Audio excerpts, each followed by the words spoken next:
Today, our hosts and their guests talk Trump's promises of tariffs. Why are economists saying that this is a recipe for disaster? We examine. Hunter's pardon. While it's not just Republicans who are upset at Biden's flip-flop with regard to his son, we discuss the hypocrisy from Trump world and have an honest dialogue if any of us really would have done any different if it was our child in question.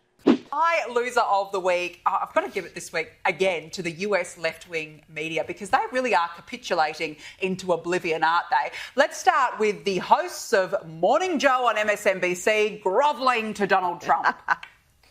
Joe and I went to Mar-a-Lago to meet personally with President-elect Trump. It was the first time we have seen him in 7 years. Now, we talked about a lot of issues, including abortion, mass deportation, threats of political retribution against political opponents, and media outlets. We talked about that a good bit. Oh, please, how pathetic. Morning Joe and Mika will have good ratings again. CNN will have good ratings again after January 20th. Morning Joe and Mika were gone missing this morning. Oh, no, with really? no explanation.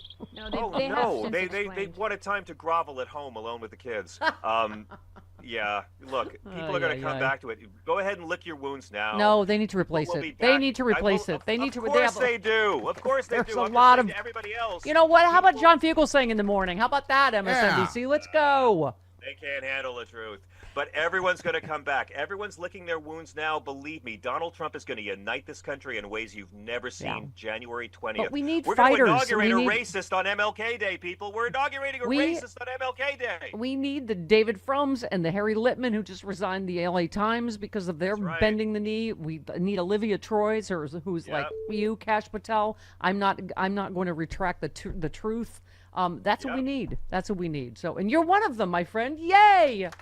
Yeah, I got the scars to prove it. It's worth it. It's worth it. Not being ashamed of who you are is really worth it. Everyone who's proud that you didn't support the Iraq war, be proud that you voted against this hump 3 times. History's going to prove you're right again. Start looking good for it. I just like hump. I thought this was a good life tip. You said inner peace can save your life, but external rage is an adequate backup.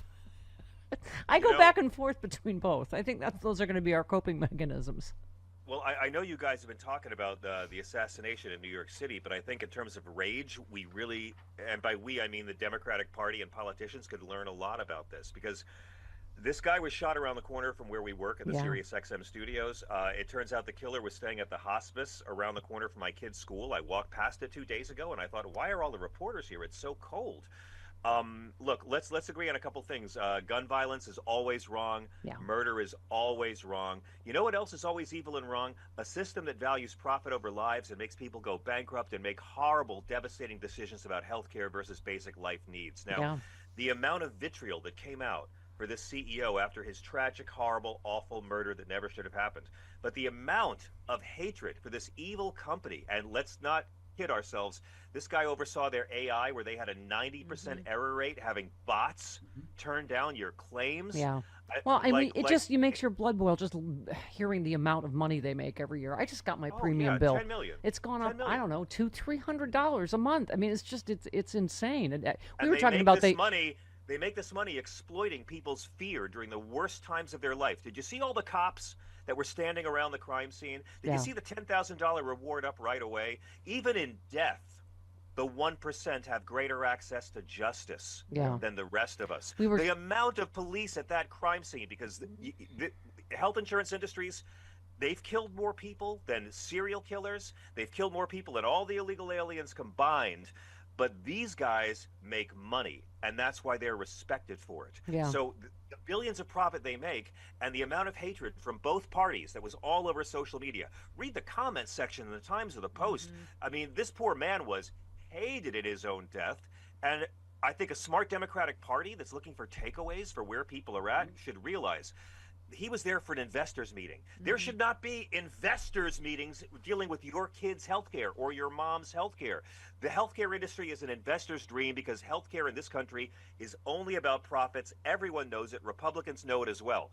Now, I'm not trying to sound like Bernie here, but a smart Democrat would realize, what if we took advantage of this and instead of taking money from the insurance agencies, took on the insurance agencies Medicare and for reminded all everyone. is such a Democrats no-brainer. are the only party that's and by the ever way, cared. Resistance works. I just mentioned this story about the other healthcare company, Blue Cross Blue Shield who backed down on going, okay, we'll cover the anesthesia for your whole surgery then. The next day they backed down. Right. Because, like South Korea. South Korea shut that down by dinner. So resistance does work, you know. But in this case, it wasn't activists, it wasn't politicians, it wasn't our protests. It was violence that caused change with Blue Cross Blue Shield, not turning off your anesthesia halfway through because you hit the limit. I mean, my God, these people are evil. The average claim rate for denial of agencies is 16%.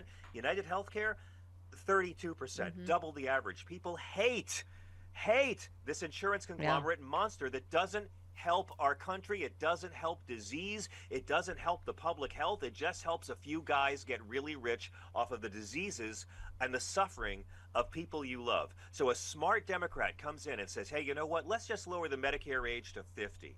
Yeah. Let's lower Medicare to 40. Don't freak people out. Just say, let's lower the Medicare age to 20 years. By the way, the surgery thing away from these folks. The surgery thing is evil. Like what they're saying is they're going to turn your anesthesia off, but they aren't going to pay. Like there's a prescribed time for that surgery, and they won't pay for it. I mean, that's what you want, right? It's like really, they want good. that, and you want that Marine that calls people a jackwagon, like in the operating room, yelling at your surgeon, right? Like, hurry up, slowpoke. Can you imagine? If the surgery goes a little longer than it's supposed to, that's what you want, is someone in there with a stopwatch going, hurry up. And too many Democrats, God bless them, won't take on the system because they so depend on the donations, and they know if they take on the system, the healthcare conglomerates will finance a primary challenger for them. Yeah. I say if you're in a safe district, you got a few years, go for it anyway. This is the issue Democrats can build and rebuild around. Jody. And conservatives will be on your side. The Democrats are the only party that has fought for patient protection in the last 25 years. They own this issue already. It's time to start using it. Jody, I think last time I had surgery, someone left a sponge in my brain. I forget. How do you come for John Fugelsang on the Bible? You don't. Okay, that's correct. Yeah. John Fugelsang. My brain worm ate my brain sponge. Go on. You tweeted the only sexual sins Jesus actually condemned were adultery and dumping your wife. Looking at you, Trump Christians. Looking at That's you, Pete it. Hegseth.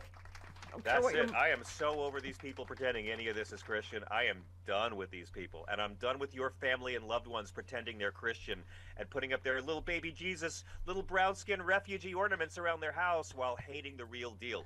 Here's all you got to say at your Christmas table. Ready? Why should I believe that people who support Donald Trump care about what Jesus actually said?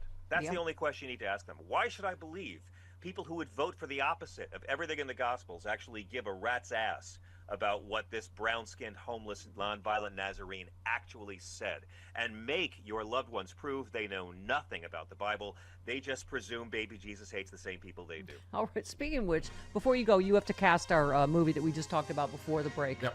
Yes. A nun was among 25 people arrested in Italy on suspicion of being part of a criminal gang with links to the country's most powerful mafia network. Yes. The nun is alleged to have been the conduit between the gang and its associates in prison. And we were, because I was saying most of my nuns, I think, were mobbed up in Catholic. Sister Dorothy, for sure. But anyway, I'm just, because your parents were clergy. Let's be honest. This is Rome. I mean, if people ever understood how crooked the Vatican Bank is with the mob, and how the Vatican was laundering mob murder money, they lose their minds. But for this, part of me wants to say she's like 90, but Shirley MacLaine could do this in her sleep. But I think maybe it's a rom-com with no rom with Marissa Tomei as a feisty nun, shuttling secrets back and forth between Cosa Nostra crime lords and rancid Italian It's jails. like a mafia, the mafia dead man walking nun. Yeah. Right? Yes, it's a rom-com with no rom. That's what it is.